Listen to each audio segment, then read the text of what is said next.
Chapter 41 K-드라마와 K-팝의 세계적인 인기에 힘입어 K-패션이 국제적으로 주목을 받고 있습니다.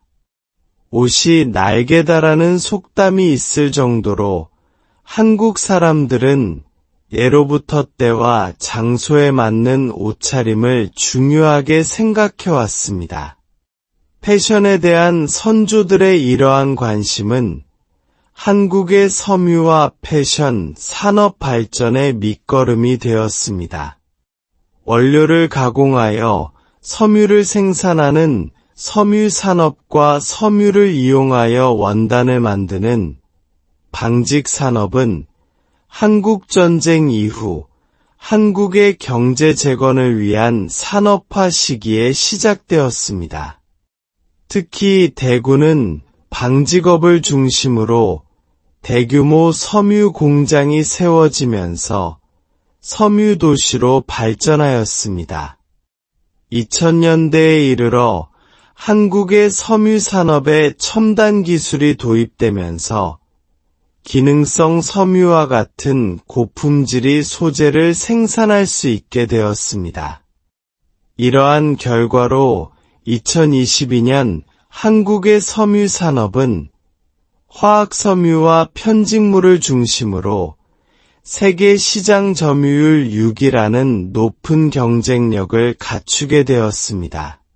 섬유 산업의 발전과 함께 K-패션으로 알려진 한국의 패션 산업도 글로벌 트렌드를 주도하며 창의적이고 혁신적인 디자인으로 주목받고 있습니다. 서울 패션 위크와 같은 국제 패션 이벤트에서 한국 디자이너들의 작품이 많이 소개되고 있으며 K-드라마의 영향으로 유류뿐만 아니라 모자와 신발, 액세서리 등도 해외에서 큰 인기를 얻고 있습니다.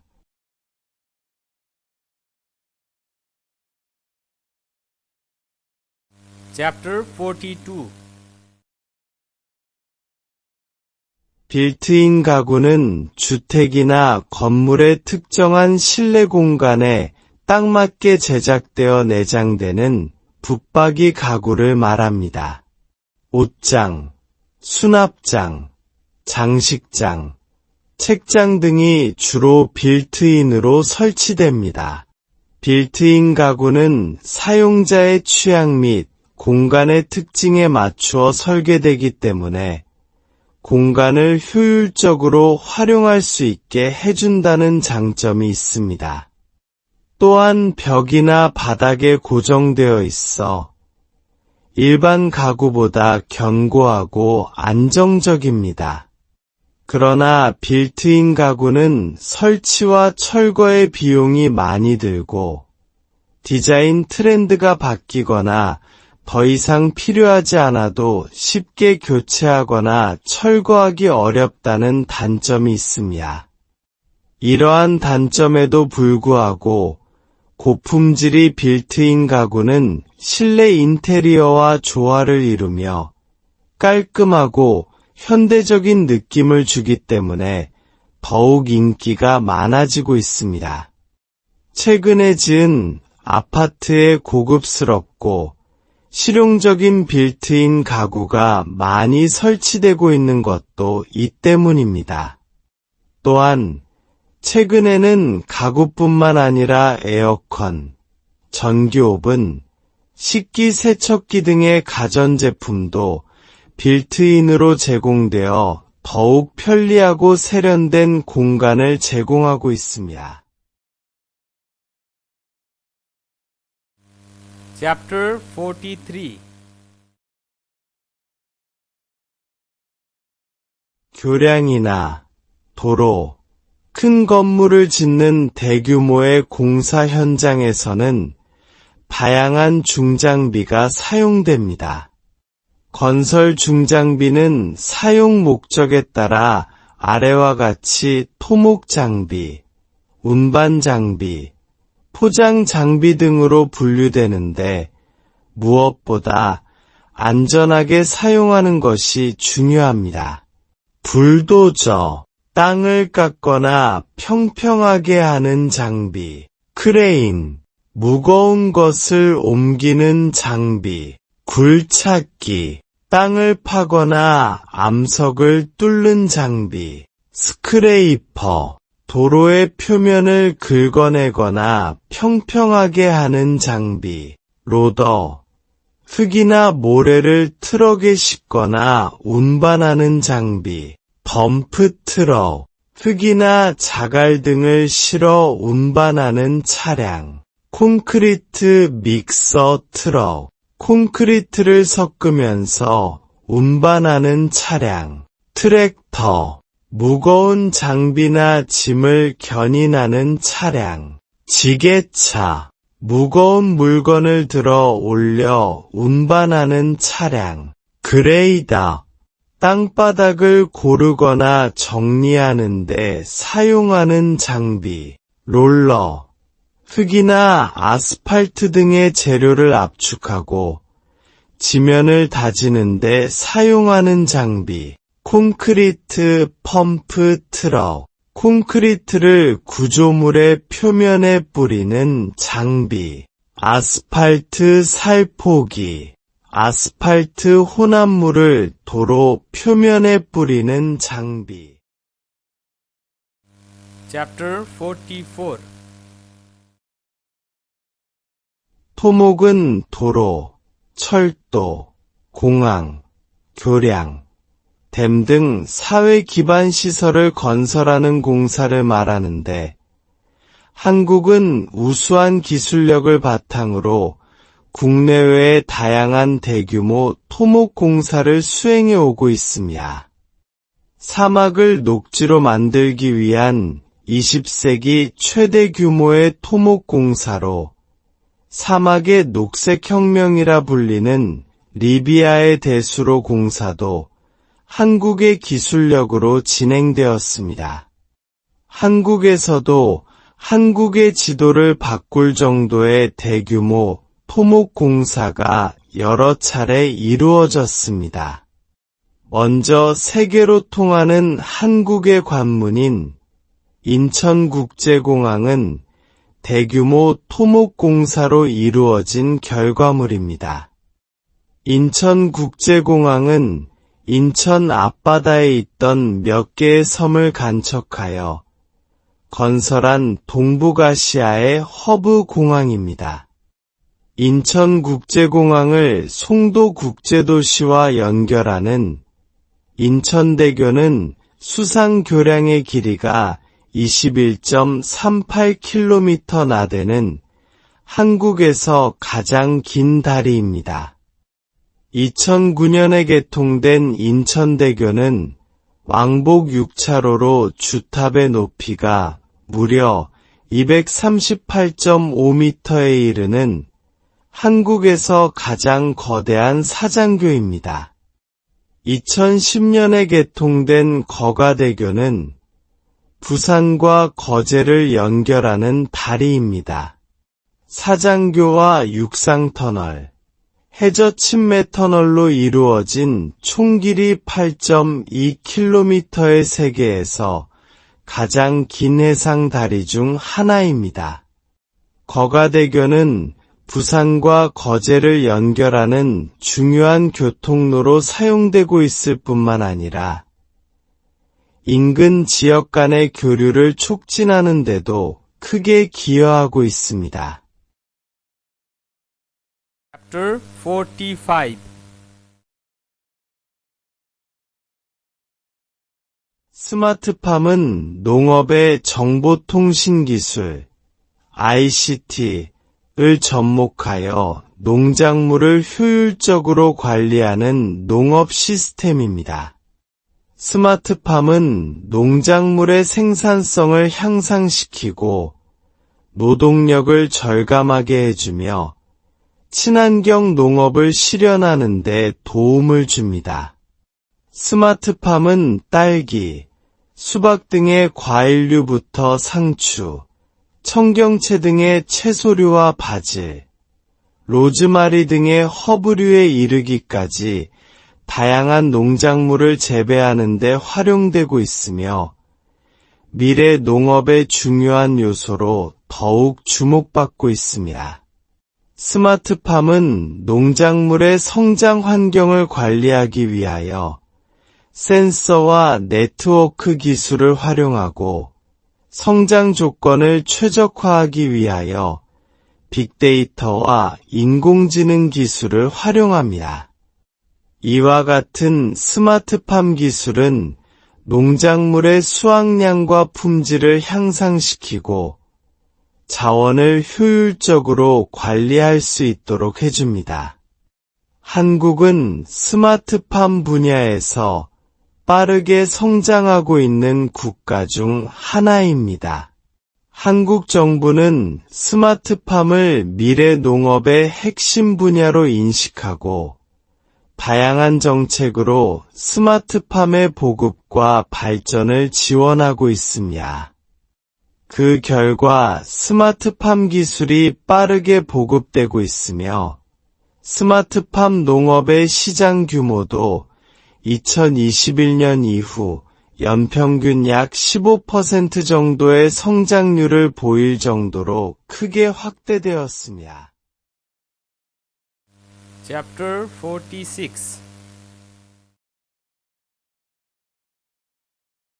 한국인의 육류 소비량은 지난 몇십 년 동안 크게 증가했습니다. 2023년에 처음으로 1인당 육류 소비량이 60kg을 넘어섰는데 1인당 쌀 소비량 56.4kg보다 많은 것입니다. 한국인은 소고기, 닭고기, 돼지고기 등 다양한 육류를 즐깁니다. 그 중에서도 한국을 대표하는 음식 중 하나로 삼겹살이 꼽힐 정도로 한국인은 돼지고기를 많이 먹습니다. 그 뒤를 이어 소비량이 많은 것은 닭고기와 소고기입니다. 닭고기는 삼계탕, 찜닭, 닭갈비, 프라이드 치킨 등 다양한 요리의 재료로 사용됩니다. 특히 한국의 프라이드 치킨은 세계적으로 매우 인기가 있습니다. 대구에서는 매년 여름 치킨과 맥주를 함께 즐기는 치맥, 치킨 플러스 맥주 페스티벌이 열리는데 많은 한국인들이 찾아와 치킨 축제를 즐깁니다. 소고기는 육류 중에서도 가장 고급의 식재료로 인식되어 한국에서 나고 자란 소를 가리키는 한우, 한국의 소는 고급 육류의 대명사처럼 쓰이고 있습니다. 이처럼 한국에서는 육류가 많이 소비되고 있지만 최근 들어서는 건강과 환경 문제에 대한 관심이 증가하면서 채식주의자나 육류 소비를 줄이는 사람들이 늘고 있습니다. 이에 따라 식물성 고기나 비건 제품에 대한 수요도 증가하고 있습니다. Chapter 47.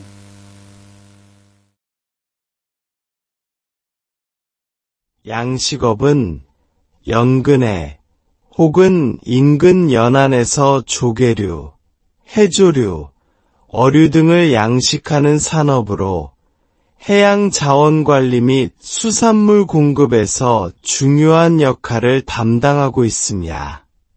한국은 삼면이 바다로 둘러싸여 있어 양식업에 적합한 환경을 갖추고 있습니다. 2022년 수산물 생산량을 기준으로 볼 때 양식업은 어업을 추월하여 그 비중을 높여가고 있으며 한국은 양식 생산량에 있어 전 세계 상위 10개국에 포함됩니다. 한국에서는 연근의 양식업을 통하여 굴, 새우, 조개 등 다양한 수산물이 생산되고 있는데 영양소가 풍부한 해조류나 고품질의 어류 등 고부가 가치의 수산물로 범위가 확대되고 있습니다. 또한 수조의 수질을 자동으로 조절하거나 센서를 통해 양식장의 환경 변화를 실시간으로 감지하는 등 다양한 기술이 도입되어 양식의 효율성을 높이고 있습니다. 이뿐만 아니라 친환경 양식 방법을 개발하고 양식장 주변의 환경 모니터링을 강화하는 등 미래 세대의 건강한 먹거리를 제공하기 위해 환경보호와 자원관리에도 힘을 쓰고 있습니다. Chapter 48.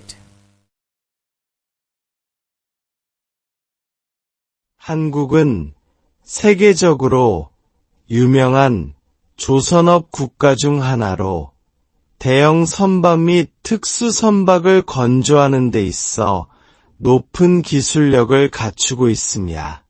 한국의 조선업은 1970년대에 정부 주도의 핵심 산업으로 시작되어 세계적인 경쟁력을 갖추고 있습니다. 한국에는 현대중공업, 삼성중공업, 대우조선해양 등과 같은 세계적인 조선업체들이 있는데 이들 업체는 전 세계 대형 선박 건조 분야에서 높은 시장 점유율을 차지하고 있습니다. 한국의 조선업은 기술력, 생산성, 가격 경쟁력 등에서 높은 평가를 받고 있습니다. 2020년을 기준으로 한국의 조선업은 R&D 및 설계, 생산 부문의 기술력을 포함한 종합 경쟁력에서 세계 1위를 차지하였습니다. 선종별 경쟁력에 있어서도 가스 운반선, 유조선, 컨테이너선 등에서 높은 경쟁력을 확보하고 있습니다. 그러나 최근 몇 년간 한국의 조선업은 세계적인 경기 침체와 경쟁의 심화로 인해 다소 어려움을 겪고 있습니다. 이를 극복하고자 한국 조선업은 기술 혁신과 구조 개선을 통해 경쟁력을 강화하는 등 조선업 선도국의 입지를 유지하기 위한 노력을 끊임없이 하고 있습니다. Chapter 49. 전선, 안전장갑, 롱노즈 플라이어. 자, 전선을 접속할 때는 먼저 안전장갑, 롱노즈 플라이어, 자를 준비합니다. 전선을 접속하기 전에 안전을 위하여 안전장갑을 착용하고 전원에서 전선을 분리합니다. 전선이 전원에 연결된 상태에서 작업을 하거나 젖은 손으로 작업을 하면 감전사고가 발생할 수 있기 때문에 위험합니다. 그 다음 자를 이용하여 한쪽 전선의 끝부분에서 6cm 정도 되는 위치를 재고 롱노즈 플라이어를 사용하여 전선 피복을 벗깁니다. 그리고 다른 전선도 동일한 방법으로 피복을 벗깁니다. 다음으로 롱노즈 플라이어를 사용하여 피복을 벗겨낸 두 개의 구리선을 트위스트 방식으로 묶습니다. 두 구리선은 간격이 생기지 않도록 촘촘하게 묶어야 하고 다 묶은 뒤에 구리선의 끝부분은 롱노즈 플라이어를 사용하여 깔끔하게 고정시켜야 합니다. Chapter 50. 한국은 국토의 60% 이상이 산이지만 과거에는 산림 자원이 풍부하지 못했습니다. 한국 정부에서는 식목일, 4월 5일을 제정하여 나무 심기를 장려하는 한편 그린벨트와 산림보호구역을 지정하고 산림청을 설립하는 등 산림자원의 보호와 육성을 위해 다양한 정책을 추진하였습니다. 그 결과 현재는 울창한 숲을 자랑하고 있습니다. 새롭게 조성된 울창한 산림은 목재와 임산물을 제공해 줄 뿐만 아니라 다양한 동식물의 서식지가 되어 생물 다양성을 풍부하게 하고 있습니다. 또한 이산화탄소를 흡수하여 대기의 질을 개선하는 역할을 하기 때문에 기후 변화에 대처하는 데도 도움을 줍니다. 최근에는 휴양, 관광, 스포츠, 레크리에이션 등의 공간으로도 활용되고 있습니다. 인간에게 다양한 혜택을 주는 산림을 보호하기 위해서는 불법 벌목을 방지하고 산불 안전수칙을 준수하여 산불을 예방하는 것이 중요합니다. 그런데도 산불이 나면 피해를 최소화할 수 있도록 신속하게 대응하는 것도 잊어서는 안 됩니다. 이러한 노력이 있어야만 산림의 다양한 가치와 기능을 유지할 수 있고 미래 세대에게 건강한 산림을 남길 수 있습니다.